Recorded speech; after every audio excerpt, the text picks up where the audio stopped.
Hello, everyone, and welcome back to another episode on Intentwise podcast. Today, I have the pleasure of hosting a special guest, Rick Watson, friend, industry colleague, and from my perspective, he is my LinkedIn celebrity that I follow very closely. Rick, how are you? I'm doing great, Srinath. I'm really happy to be on and talking with you today. Yeah, Rick, I've interacted with Rick a bit, especially over the last 12 to 18 months. He comes from like a phenomenally deep background, especially on all things e-commerce.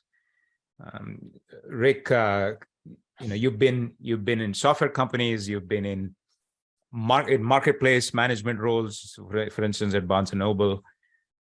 Can you help our audience, and just string your, background together, and then just give us a sense for, what you have done up to this point in your career?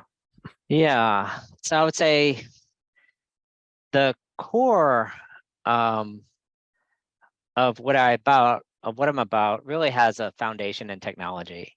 It's hard to understand where I came from, except to kind of learn that I went to school for electrical engineering and computer science, and so there are a lot of people that are kind of in their careers, and I always thought I would be like, oh, I'd be a software developer my whole career, and I did for several years, and then what I learned is that it wasn't enough for me.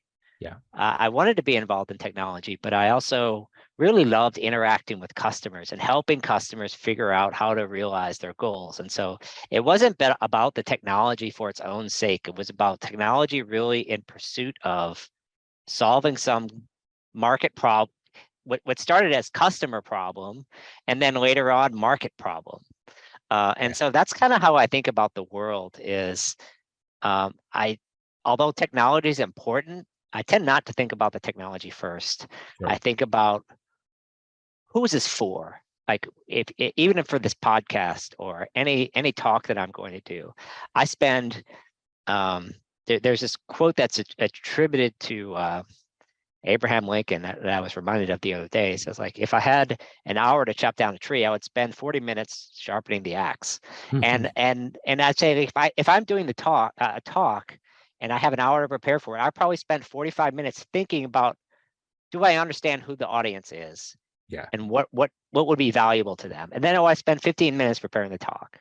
And so that's kind of how I think about my consulting business. That's how I think about my career. It's like, how can I be most valuable and the most efficient period of time? So I spent 10 years at Channel Advisor, which essentially, when I started there, the word SaaS didn't exist. They still called it ASP.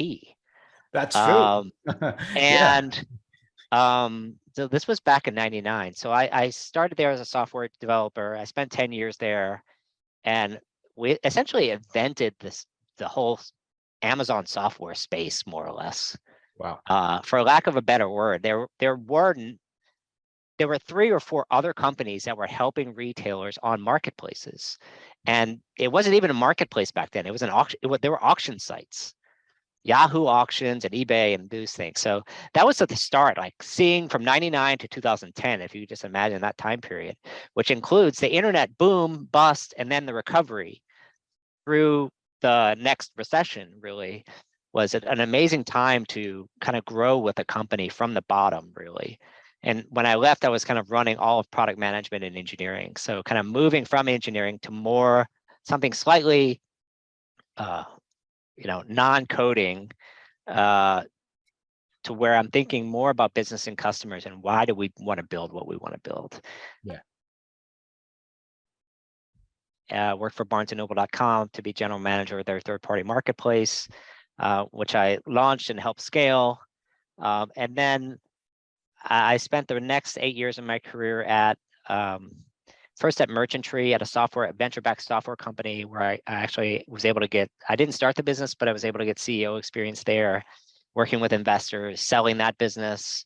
So just incredible experience understanding different types of customers, not just the end consumer, not just retailers and brands, but also investors. Like, what are they looking for? Like, what does success mean for an investor? And I think that kind of perspective is interesting. At Pitney Bowes, I got a lot more experience with supply chain. We're building cross-border supply chain software and services, mostly payment and kind of warehouse functionality.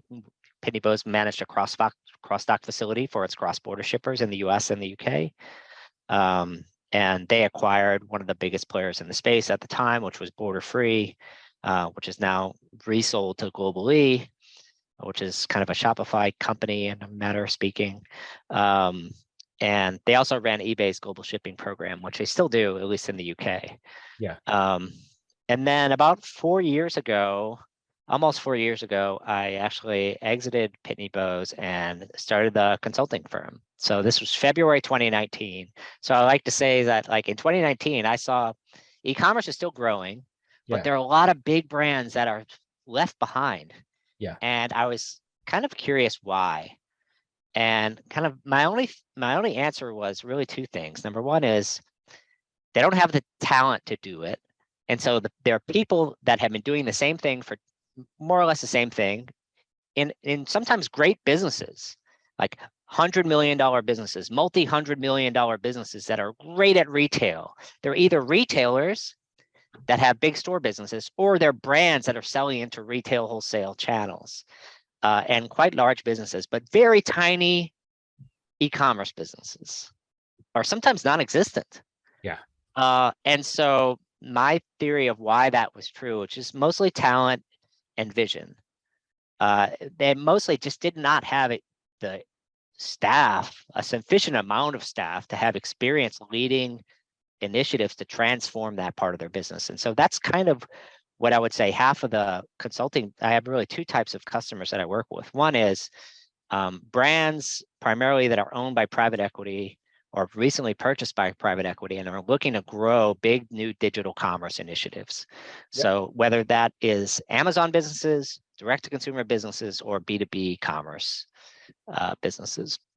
And then the other half is, because of my software background, I mean, if you look at my history before I started in the consulting business, I don't know, 80% of my career is with software companies or service providers. And so I understand what it's like to be a software company CEO and selling, like that whole thing. I just understand it. And so I get a lot of venture-backed founders that come to me. I would say in between seed, Series A, Series B is usually the range. And they're looking to make some kind of change to their business. They need to improve their mission and vision. They need to improve their brand narrative. They need to position themselves in the market better so that their message breaks through. They're not just viewed as a Me Too competitor. And so I help them with these. In some cases, the essence of it is, who are you serving?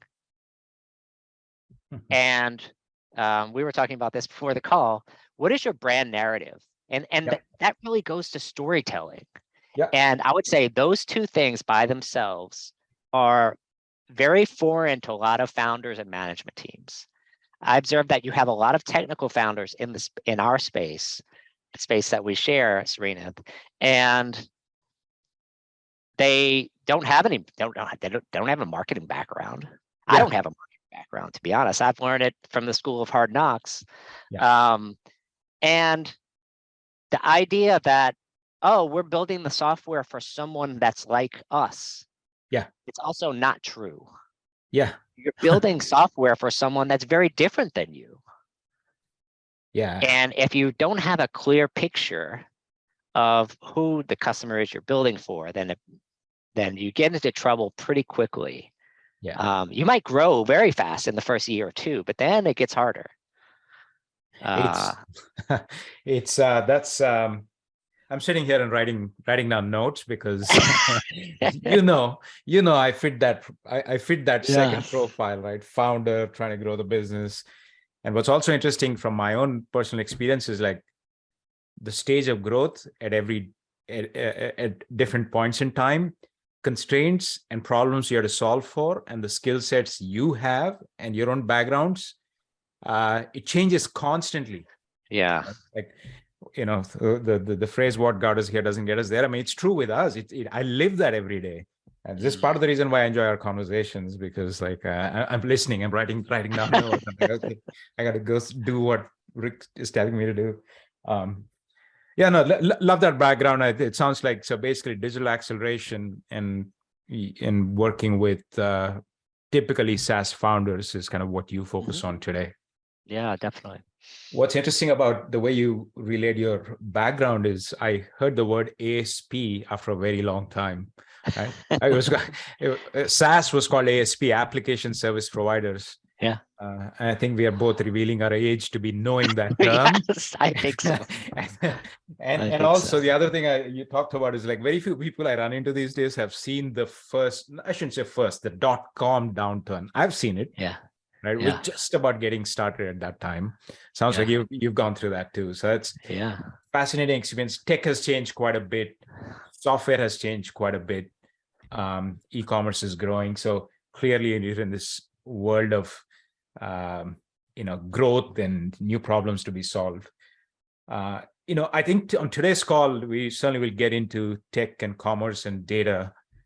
But before I do that, I've got a couple of personal questions to ask you. I've said it before in my at the start of this conversation. There's very few people I know that don't know you. Like you said, you're like I said, you're this internet celebrity.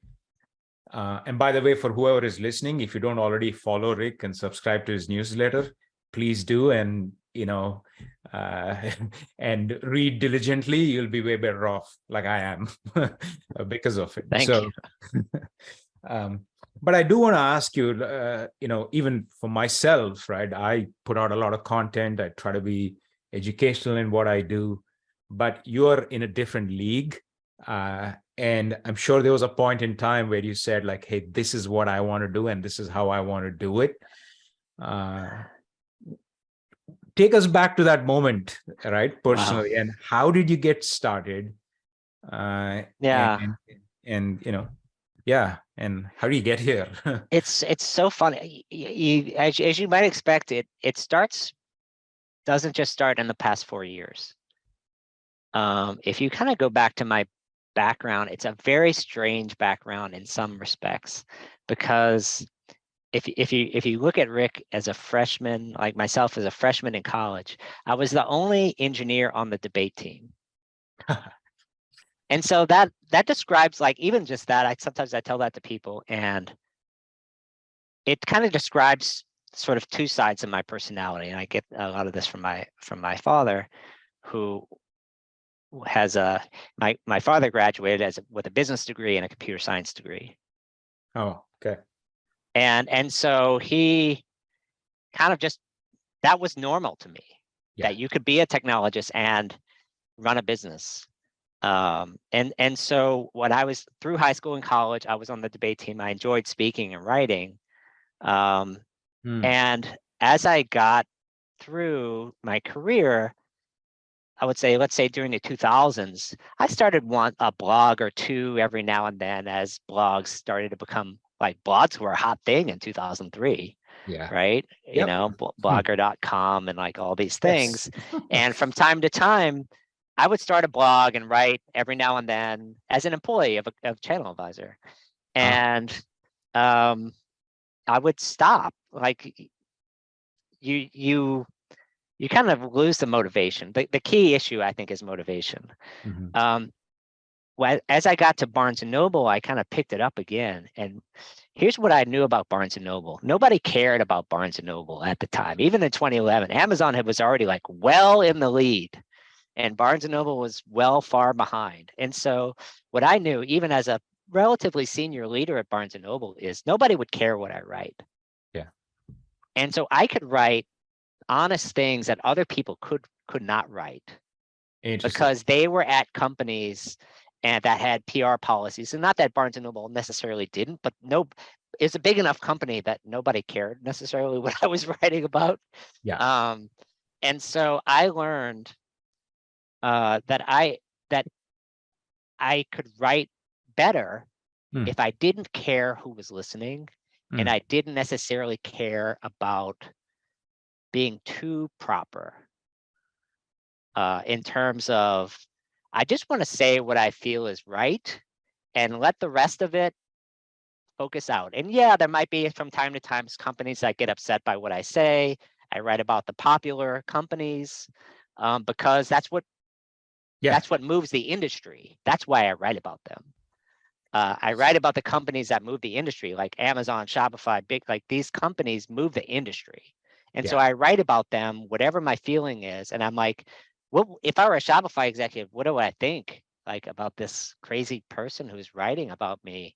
I hope over time, if they read me, not just sort of one isolated piece, they read me over time, that I'm on both sides of it. Yeah. And I've changed my opinion on many different things over time. And as I learn new things, and a lot of times I'm enjoying guessing about what might happen.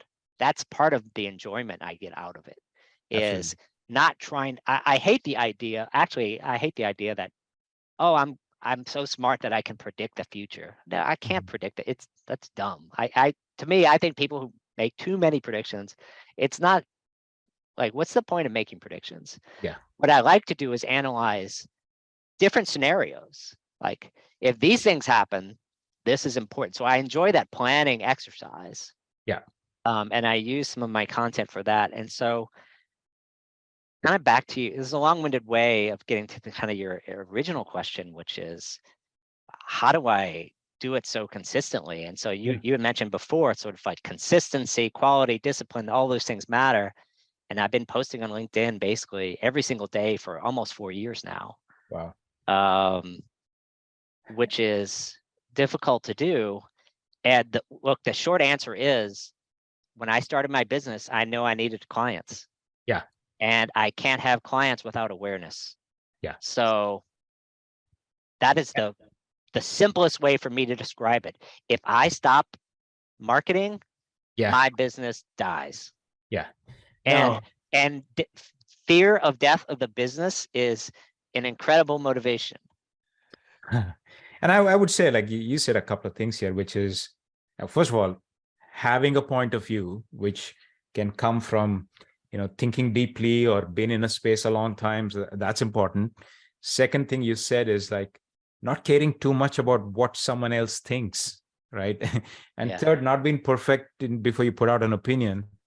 And then all that wrapped in discipline we can see what has happened here.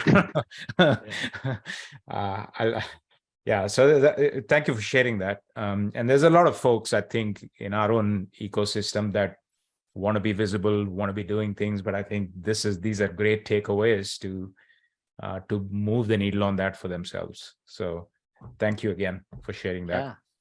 I think today, Rick, a few topics I have in mind, a lot of it related to things you've already published, which is, e-com, just we've seen earnings reports from the Amazons, Walmarts, Targets.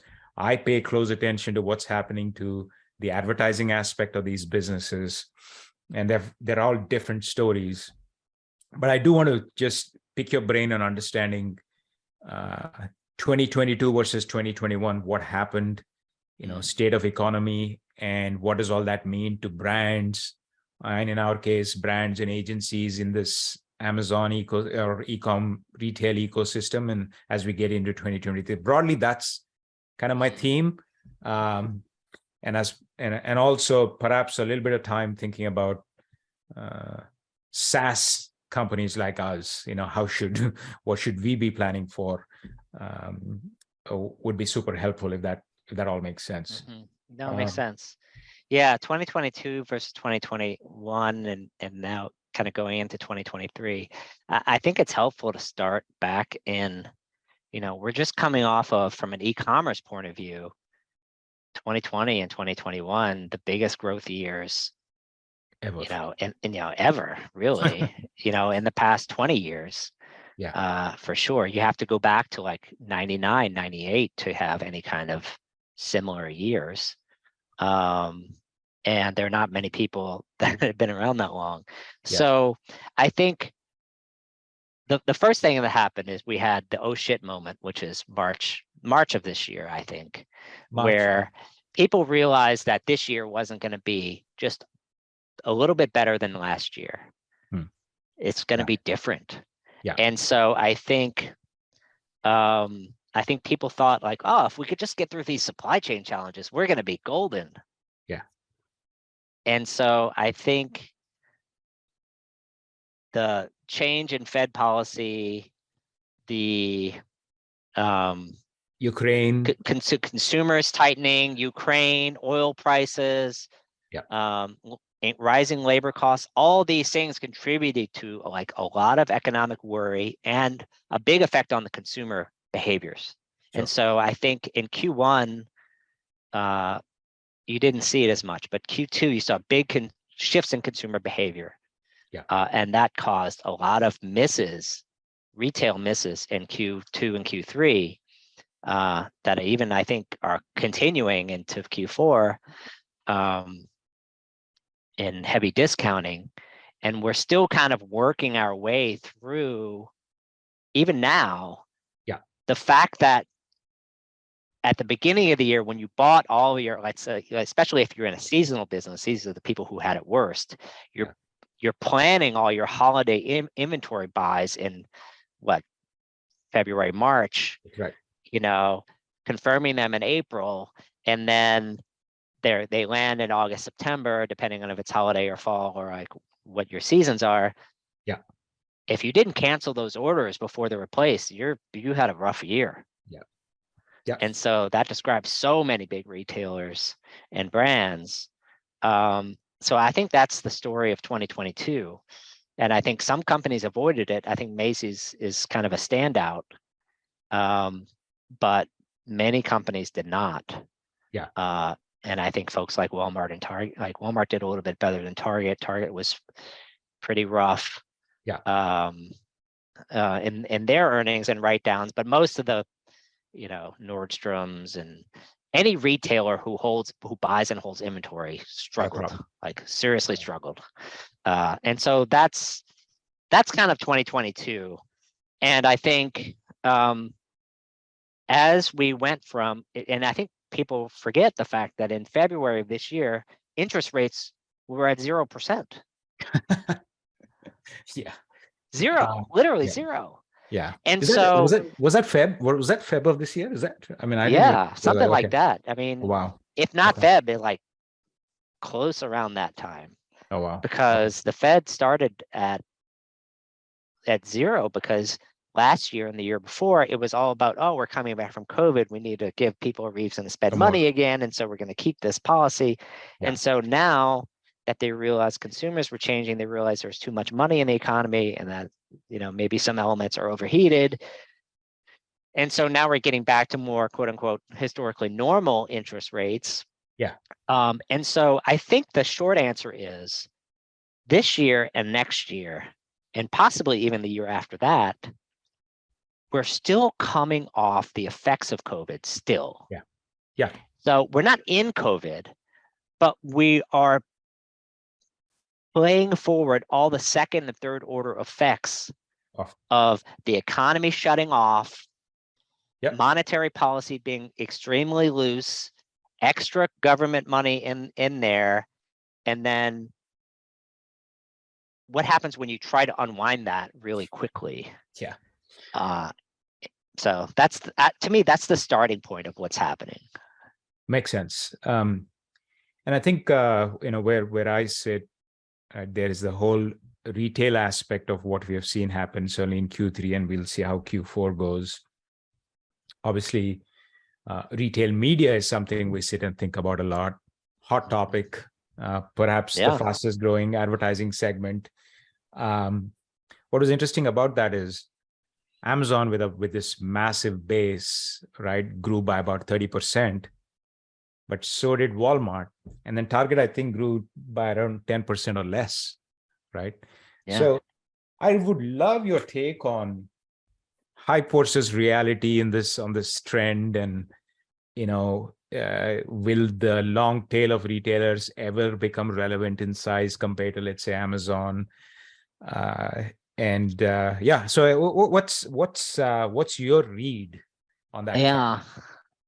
Yeah, look, I think retail media in some respects has become the new co-op dollars, in retail, and like how to be seen by buyers and get information about who's viewing your brand, getting introduced to your brand, in a way that you can segment and analyze, Yeah, and improve. So I think that is the huge breakthrough that retail media made versus traditional, especially in an era where it's very hard to get data through cookies anymore. true. Yeah, You can't just sort of steal data from the browser anymore, which is what marketers have been doing forever. a long time. And so it's become harder to do that. Yeah, And so in the face of that, retail media has been this sort of big savior, and that's kind of number one. And second, I think all digital media has continued to rise because we're still dealing with multi-decade secular shifts from offline to online yes. advertising. Yep. And so retail media naturally benefits from that still. It just happens to be the fastest growing component of, digital advertising, because, Facebook and Google have already had their Yeah, and Google continues to run. grow. Google continues to grow. I mean, Facebook has had a very specific issue that they've run into, but Google Yeah. continues to grow.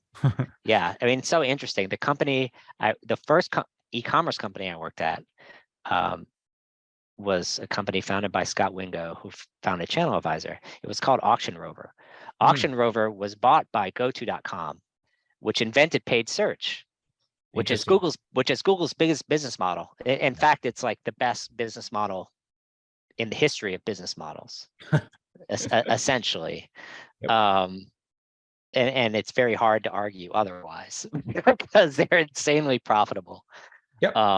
Except if you consider, like, okay, if we had a desktop and an office software monopoly like Microsoft, and that's a pretty good business model too.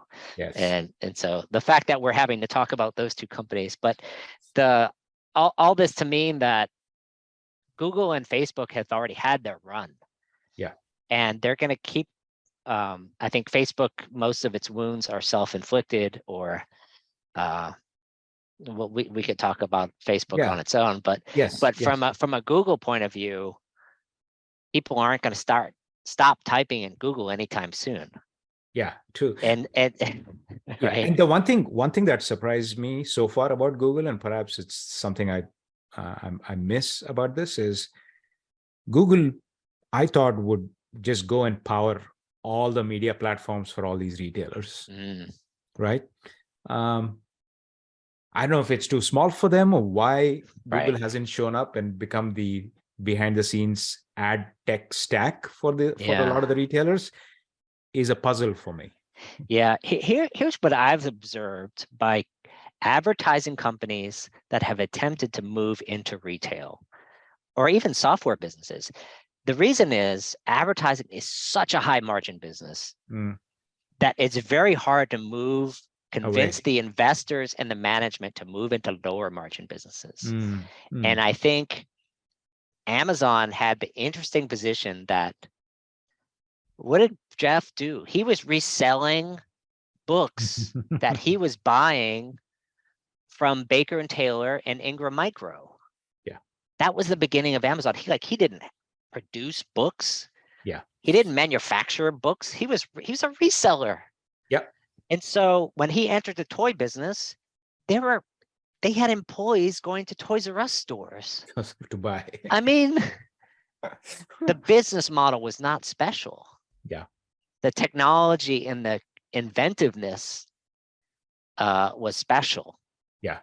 And the people there were special, I would argue as well. But what I think is, when you come from that kind of business where you're struggling to break even, any retail business, period, they're struggling to break even. Yep. Like, if you have 5 points of margin at the end of the day, that's a great solid retail business. That's Walmart, right? you know. And you would run it, you would run at these opportunities. I get your point where like Yeah, someone sitting in Google's position may not look at it it that looks same. like a terrible business. Totally makes sense. I So think that's talking why of, Google has never disrupted Amazon, period. Like I remember being at Channel Advisor talking to Google in 2006 yeah, about like, oh, we see what Amazon's doing. We're going to make our own marketplace. And yeah, we had that conversation every 2 years yeah, with them, with a new person, a new and different person.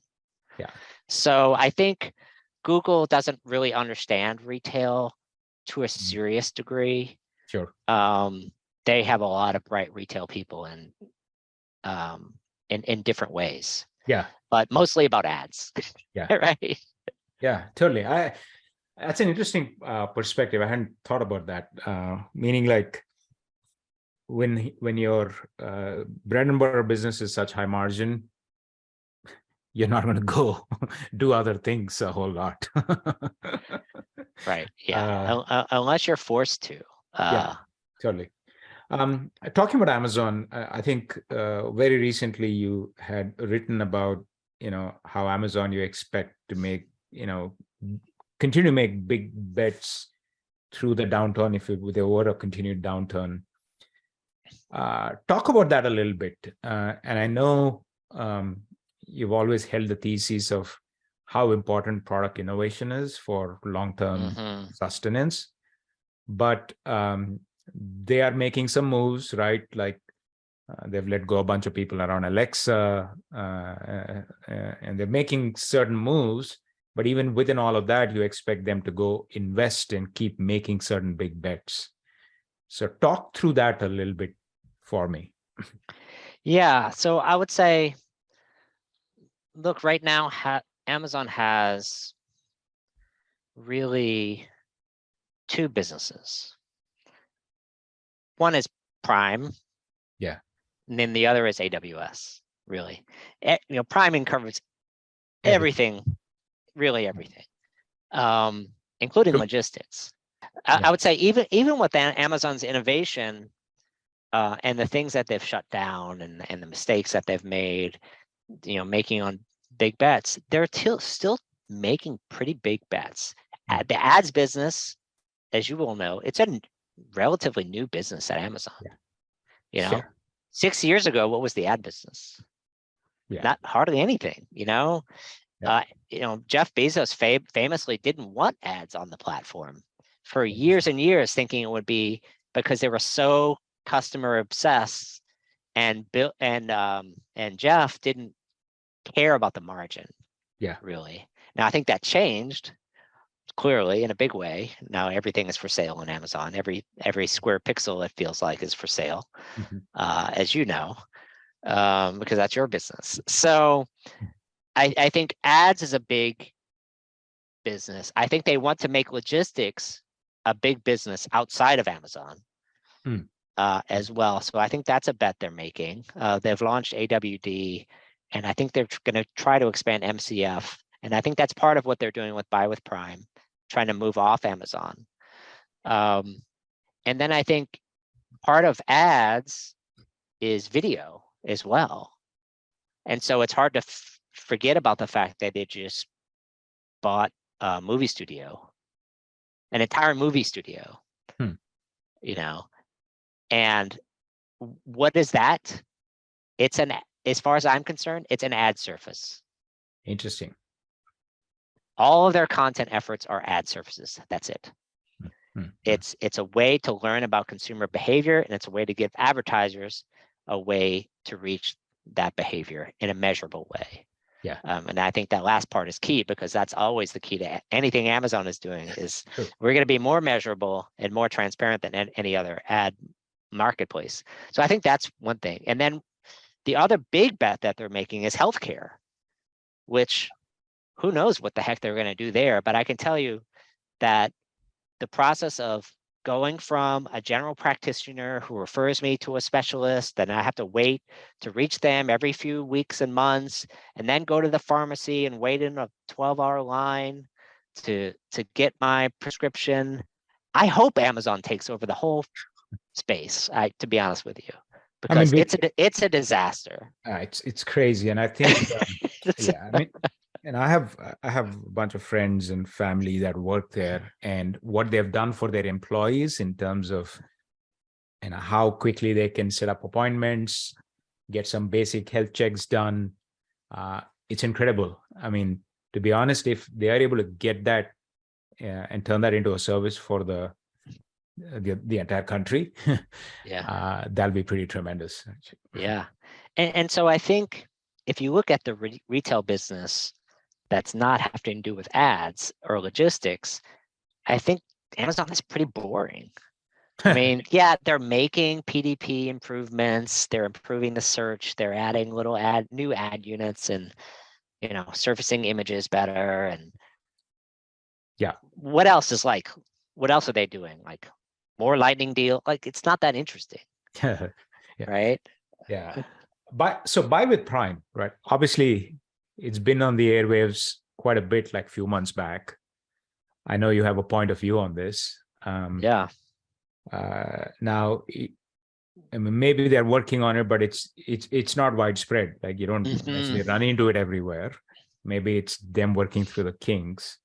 But super interested in your take on where you see that going, hype versus reality around that.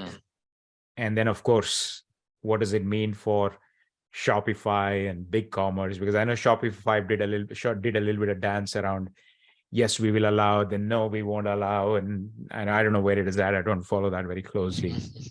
But would love your take on that. Yeah, look, I think buy with Prime. To me, there are a couple of things that have happened in the last 5 or 6 years inside of Amazon. Number one is they used to run a web store business, and they gave it away. Yeah. They actually tried to give it to Big Commerce. Big Commerce didn't want it, and they gave it to Shopify. And so essentially, like, I don't know. I used to know what the number was, but it's anywhere between a couple of hundred stores and a couple of thousand stores were essentially given away by Amazon to another provider. Oh, wow. And so I think there are people inside Amazon that have a little bit of Shopify FOMO, if you want my honest opinion, that they've tried to do stores in the past. It didn't work. Shopify came from nowhere. Yeah. And who knows e-commerce better than Amazon? Who are these crazy Canadian guys? Right. Yep. And so I think there's some of that. Like, to me, that's kind of the baseline. Right. And then on top of that, you build the fact that in the past 3-4 years, off Amazon e-commerce has started to grow slightly faster than on Amazon e-commerce. Meaning, like, particularly like the SMB middle market brands, and part of that is part of that is, I would say, sustainable, and part of that is unsustainable. Yeah. The sustainable part is that Amazon has started to ask some interesting questions, because there are certain products that people just don't want to buy on Amazon, that are hard to buy on Amazon. Yeah. Whether because of trust or they're just not known for that category, or whatever it is.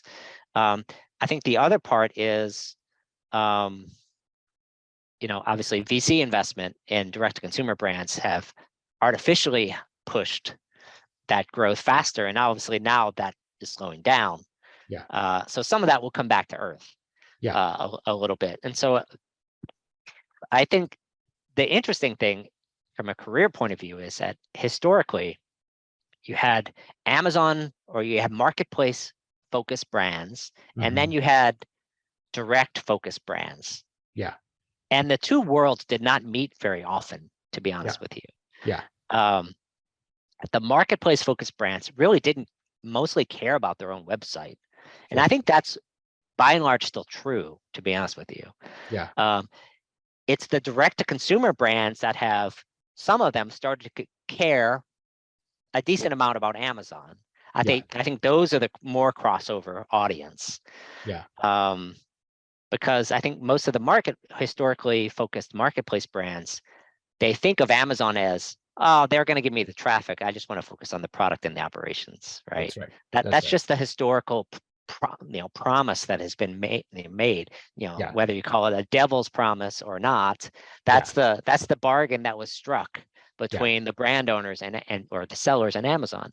And so I think the idea that, look, Amazon is trying to find margin wherever it is. And if it can go into a higher growth market, which is these off Amazon sellers, it's going to try and do that. And by the way, who has a better logistics service in the world than Amazon? Yeah. Nobody. You talk to it also strikes me, you can talk to any 3PL on the planet. I don't care. Pick a name. Yeah. All of them will openly admit Amazon is way better than us. Yeah. Very Yeah. openly. Yeah.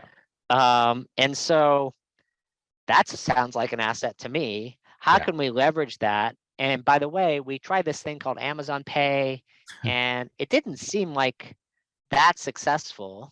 Yeah. Now, I don't know what the number is. Let's call it 1 to 3% penetration. Yeah. Certainly not more successful than PayPal. Yeah. But they've been at it longer. And so I think they're trying to see if they can jam a few things together. Yeah. And participate in this growth off Amazon that seems to be happening, and not miss out on this upside. So that's, to me, that's the basics of it. Yeah. Totally makes sense. And I do think that I think they do need to work out a bunch of product kinks around it. Yeah. Yeah. I know our friends are, agency partners trying to help them ramp up. So we'll see how this plays out. Exactly. Especially in 2023. Yeah. I mean, where they are, I think they're an alpha. Yeah. And so not a lot of people know what they're doing. Not a lot of people know what the results are right now. Yeah. And so it's a work in progress. Makes sense. And I think Amazon, that's probably what the world needs to know right now. And there are people that are experimenting with it, and to see what the results are. I think Amazon's pitch is, if you have the best logistics at the lowest, at free costs with free returns, you're going to greatly improve your conversion rate. Yeah. And that's the pitch right now. And I think they're trying to prove that at scale. That's what they're trying to do right now. Prove that at scale, convince people that it's okay to do. Right, exactly. So there's a lot happening. We didn't talk about the whole trust issue right there, right? That's right. So there's that. And then there's also tie-in with advertising, because they aren't just saying, hey, put a badge, but we'll help you drive a bunch of traffic to you. So it's, in theory, incredibly compelling. So we'll see how the trust part plays out and the execution plays out. So Rick, we are in 2023. One of the trends I have noticed all through 2021, and it's really started in 2021. And if you take Amazon, for example, they are democratizing and sharing an incredible amount of information. Walmart is doing a little bit of that. I think other marketplaces are going that direction. Amazon Marketing Cloud, we hear a lot about it. And it's information at a grain that has not been available before. And it's a data clean room.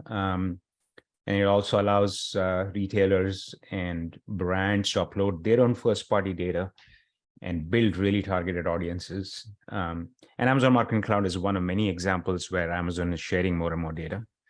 Would love your take on what the implication of that is for brands in 2023. Yeah, I think a couple of things about this. First of all, I think the big global brands are able to leverage this data. Most brands are not able to on their own anyway. So I think the reality is brands are going to see a benefit for these. I would say the rest of the, if you're not at the peak of the pyramid in terms of technological capabilities, if you're sort of everyone else, you're having to rely on essentially agencies and technology providers to give you a view into what this data means. And so to me, that's the big lesson for me with Amazon, is that they are trying to find essentially where the dollars being allocated and spent, and not trying to sell that on a brand by brand level. They're going to the agencies, they're going, to these service providers and opening up their kimono with the, I think, correct value proposition that says, who has better purchase intent shoppers than Amazon? Who has more traffic than us? Who has more data than us? And the more we open, the more we're going to win. So I think it's only good news for Amazon from that front. Yeah, and I think that it does certainly put a pressure on brands and agencies and everybody to kind of upskill and actually leverage these assets that are being made accessible. Certainly an opportunity for players like us. Right. Yeah, I think the challenge for brands is, if you ask the average brand owner or marketer, do you need more data and reports? The answer will never be yes. They don't have enough time in the day to finish their email, much less to analyze how their business is going. So I think that's the flip side of this problem. And I think why raising the level on its own isn't good enough. It has to be easily digestible. It has to be packaged in a way, I think, by third parties and technology solutions, whether they're developed internally or externally, so that it becomes easier to take action on it, either automatically or otherwise. Great point. And talking about brands, if I'm a brand listening to this conversation, right, Rick, and I've got big growth plans for 2023, thoughts on like key do's and don'ts in terms of executing that plan? Wow. I think, so if we're talking about data for a second, I would say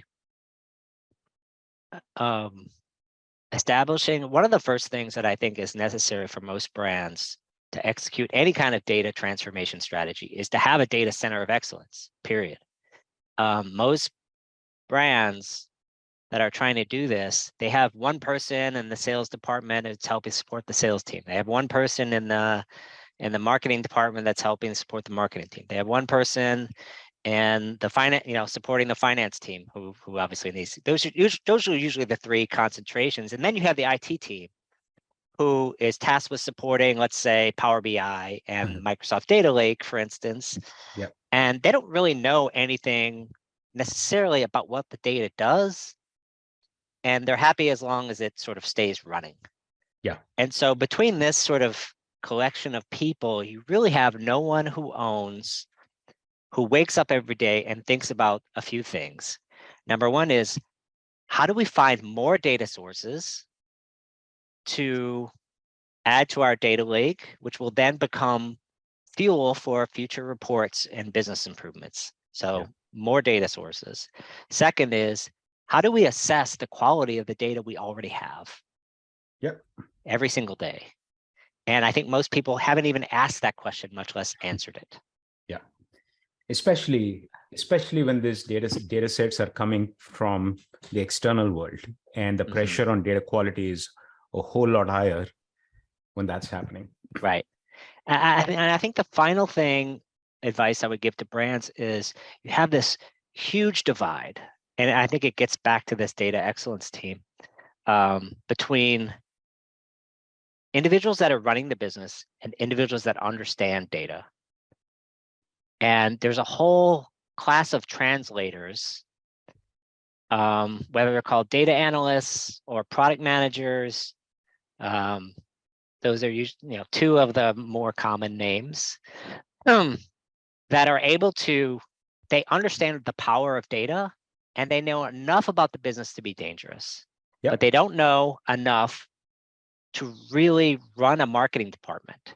And then on the other hand, you have marketing leadership who understands very well what the customer wants, segmentation, trends, attribution, where they want to allocate their money, but they don't know anything about the company's data assets and how to ask for the data they need in a smart way and to really integrate that in the best way in their workflow. So that usually takes some kind of product management or data analyst resources that is able to listen to the needs of the business, understand, okay, we have, I'm just going to use a strange, like an example. We have 20 data points. Half of them are riddled with errors. Half are good. We need another 30 data points. Where can we get this data from? Maybe there are source systems that haven't been integrated with the data lake, either internally or externally. So there's a lot of connective tissue internally in these particularly larger brands that it's very hard to run those. There are brands that have done a fantastic job at this, but I think they're more often than not, you see understaffing and these sorts of areas. So just to summarize those last points, right? So comprehensiveness of data, focus on data quality. And I mean, I don't know what the right term is, but you need these bridgers between the data world and the business world.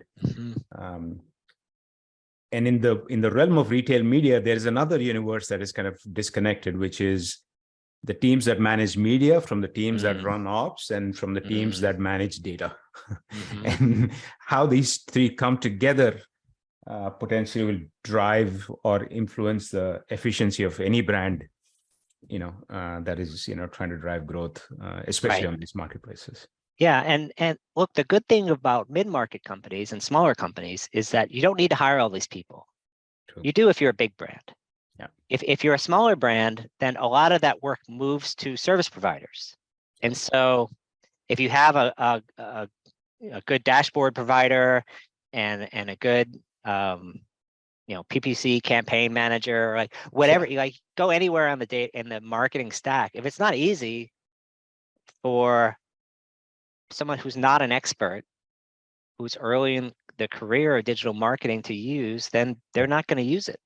Yep. And some other company is going to win. And so it's the technology provider's job to provide the product managers and the data translators and listen to their customers to build in something easy to use. Yep. Totally.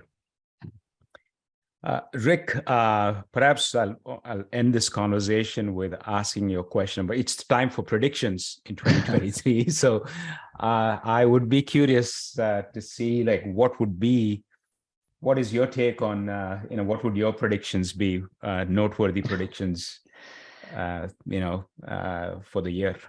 Yeah, I think Amazon is going to keep gaining share because they have the selection and the inventory. Yeah. I would say relative to the average D2C brand, that's grown up over the last 5 or 6 years. And I think there are two things that have happened to direct to consumer in the past few years, one after the other, and it's almost like a 1-2 punch in some respects. The first punch was Apple and others squeezing the cost of customer acquisition due to targeting and other challenges, and everyone's seen that played out over the past 18 months. But the second thing that's happening since interest rates have started going up is the cost of capital is getting higher. And what that means for the average direct-to-consumer brand or organization or even software provider, that means raising money is more difficult, or financing your inventory is more expensive. And so the things that you were able to do in 2 years ago at the height of the pandemic are harder now and harder to justify. And so I think that is going to shake out some marginally profitable brands, that were maybe just breaking even or just squeaking by, or it will force them to really tighten their belts as they kind of move forward. So I think that's another thing that I kind of look at. And usually I always start with a lot of my consulting practice. I work with private equity and venture capital because that's where the money starts, right? And then it sort of trickles down to or gets doled out to the rest of the economy. And we're all kind of affected by what's happening in the capital markets to some extent. But I love following the other side too, which is like, what are the operators thinking? And I think more advertising dollars will continue to flow to Amazon. I think Google's going to be, just fine. Facebook is going to be relatively fine, as long as Mark Zuckerberg doesn't starve off Facebook of or Meta of investment instead of developing VR. Yep. So yeah, so those are some of the things that I'm thinking about. I mean, we see a lot of early stage stuff that is super interesting, like Chat GPT and these things, but these are, I would say, going to generate a lot of interest in 2023. But I think the commercialization, much like the internet, Yep. despite the fact that you can find a lot of Chat GPT apps on the App Store today, none of them are actually legal because you can't commercialize the technology yet. Yeah. But 2024, 2025, it will be a different story. Awesome. Well, Rick, this has been a fantastic conversation. I just don't think we'll have enough time to talk about all the topics you can talk about. In fact, even this recording itself has stretched a couple of sessions. But sincerely appreciate you taking the time coming onto our podcast, and wish you the very best in 2023. Should be an exciting year. Yeah, no, thanks a lot, Serena. I appreciate you having me on.